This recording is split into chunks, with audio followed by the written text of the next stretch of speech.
E aí, meus queridos, boa tarde, tudo bom com vocês? Como estão? Todos e todas. Estimo que esteja todo mundo muito bem. Meu maior desejo, claro, desde sempre. Vejam só, hoje eu estou iniciando um capítulo novo, né? Estamos rumando para os nossos últimos capítulos. E assim, porventura, também rumando para o nosso último bimestre, nosso ano letivo está realmente chegando ao final. Hoje eu vou conversar com vocês sobre um tema que eu considero de fundamental importância, tá? Há três temas dentro da história que eu gosto de me debruçar e que eu acho de grande valia a gente sempre fazer um estudo muito aprofundado sobre esses temas, da a sua relevância dentro do contexto histórico, do contexto de sociedade, de civilização, de direitos, enfim. São eles a escravidão, o Holocausto e a ditadura militar, né? No caso do Holocausto, não faz parte da história do Brasil, né? Mas é um contexto de história geral. E no caso de Brasil, de história do Brasil, eu tenho esses dois conteúdos, assim, que, como eu disse, eu considero de fundamental importância a gente fazer sempre um estudo muito aprofundado. Escravidão e ditadura militar, tá? Mais precisamente neste capítulo de hoje, no capítulo 11 do nosso módulo 4, vou falar sobre a ditadura militar. Já comentei, acredito, em outros momentos, em algum exemplo que eu dava sobre determinado contexto, sobre a ditadura militar, né? Sobre o período em que o Brasil esteve governado por militares, certo? E que esses militares assumiram o governo do Brasil, o governo do nosso país, através de um golpe, não foi através das eleições diretas. Eles realmente deram um golpe de Estado, assumiram o governo e durante 21 anos, de 1964 a 1985, se eu não sou muito bom em matemática, qualquer coisa eu faço umas contas, mas sim, acredito que foram, de fato, 21 anos. Porque o golpe aconteceu em 1964 e perdurou até 1985. Tá? Então, esse período, repito, foi o período em que o Brasil esteve tomado pelas Forças Armadas através de um golpe militar. Então, feito esses apontamentos, precisamos sempre ter isso em mente, tá, queridos? Sobre esse contexto introdutório. Como aconteceu e o porquê aconteceu esse golpe militar. Na manhã de 1º de abril de 1964, os cidadãos das principais cidades do Brasil acordaram com barulho de movimentação de tropas do exército, pois havia um golpe militar em andamento. Esse golpe militar ele tinha um objetivo, na verdade era depor, ou seja, retirar o atual presidente da República, que era João Goulart. A justificativa dos golpistas, é lógico, uma justificativa que não merece prosperar, claro, digo desde logo. A justificativa apresentada por esses golpistas era que o Brasil estava sob uma ameaça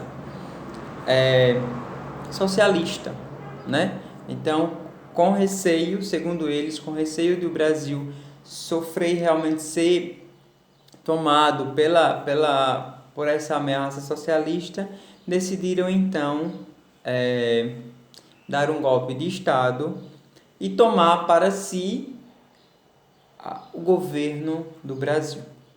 O golpe, como eu disse, ele foi liderado por militares e essa foi a justificativa que eles deram, né? É lógico que dentro de um país onde reina, na verdade, interesses transindividuais, ou seja, onde a gente sempre prega pelos interesses de todos, eu jamais posso me valer de uma justificativa como essa, vez que não tinha fundamento plausível para que houvesse esse golpe, para que os militares realmente tomassem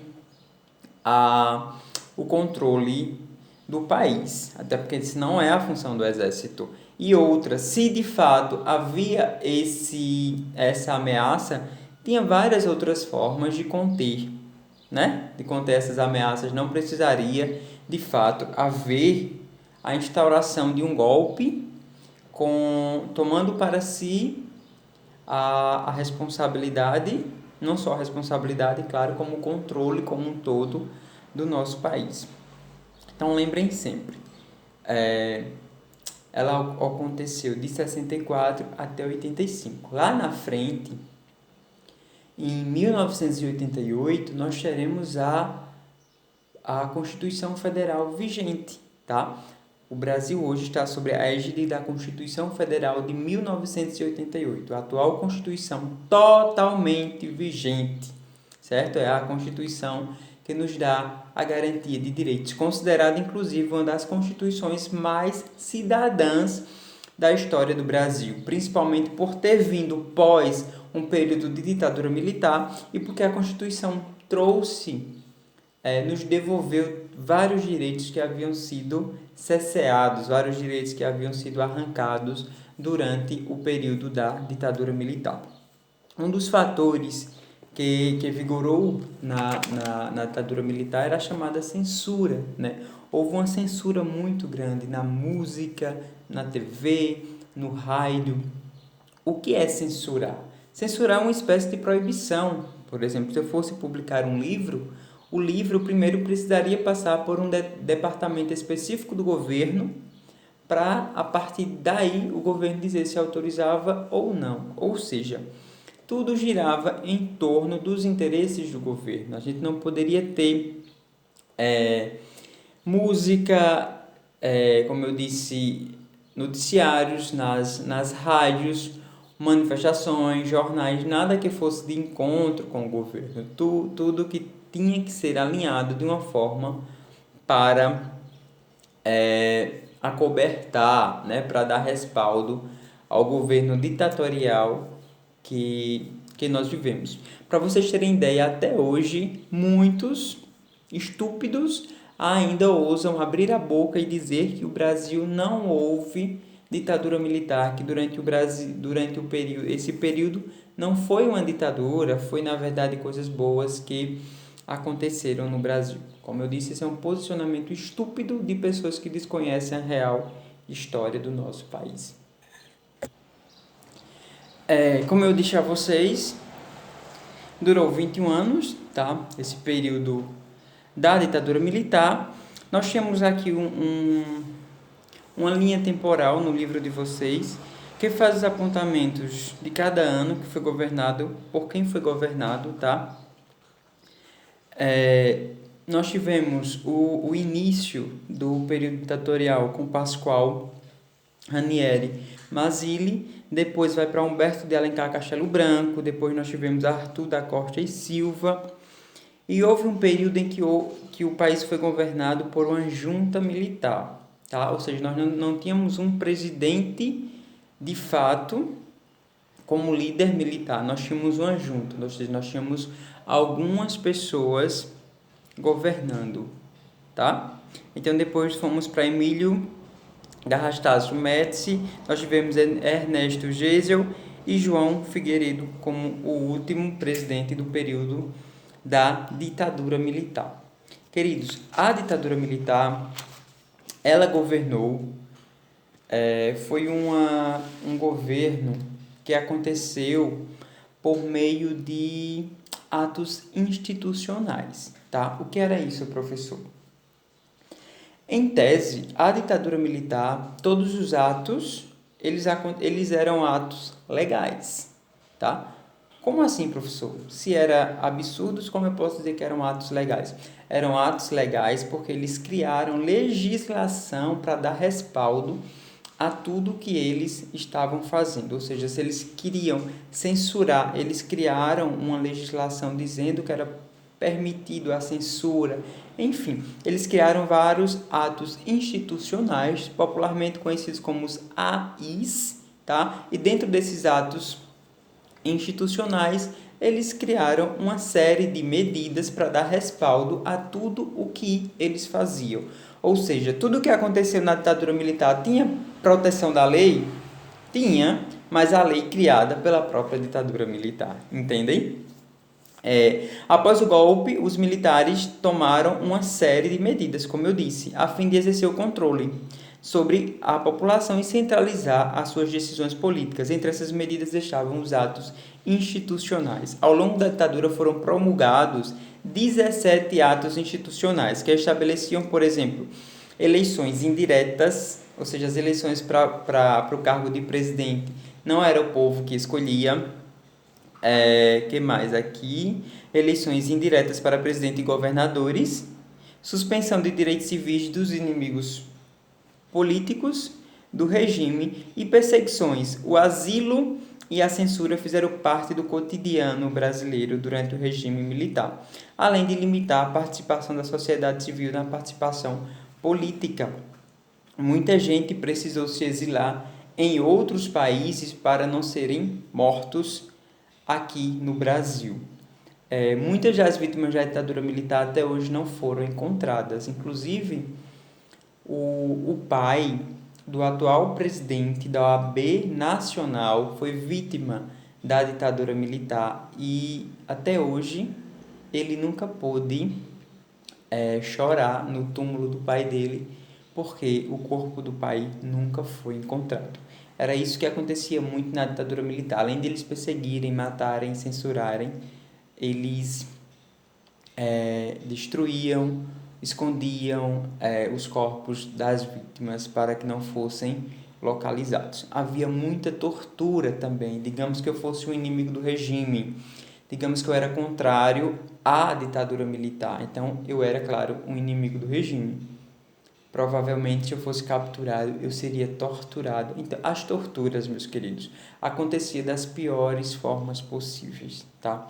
Com choques, afogamentos, vários outros tipos de tortura. Às vezes colocavam ratos para introduzir nas partes íntimas das pessoas. Enfim, assim, era realmente coisas aberrantes e absurdas durante todo esse período da ditadura militar. Então, houve esses atos institucionais para dar respaldo, havia perseguições, né? Asilo era uma forma das pessoas fugirem desse contexto de ditadura militar. Então, teve pessoas que ficaram exilados durante muito tempo. A censura, como eu disse a vocês, que eram proibições, vários tipos de proibições impostas a programas de televisão, rádio, revistas, letras de músicas, peças de teatros, filmes. Então, tudo era censurado.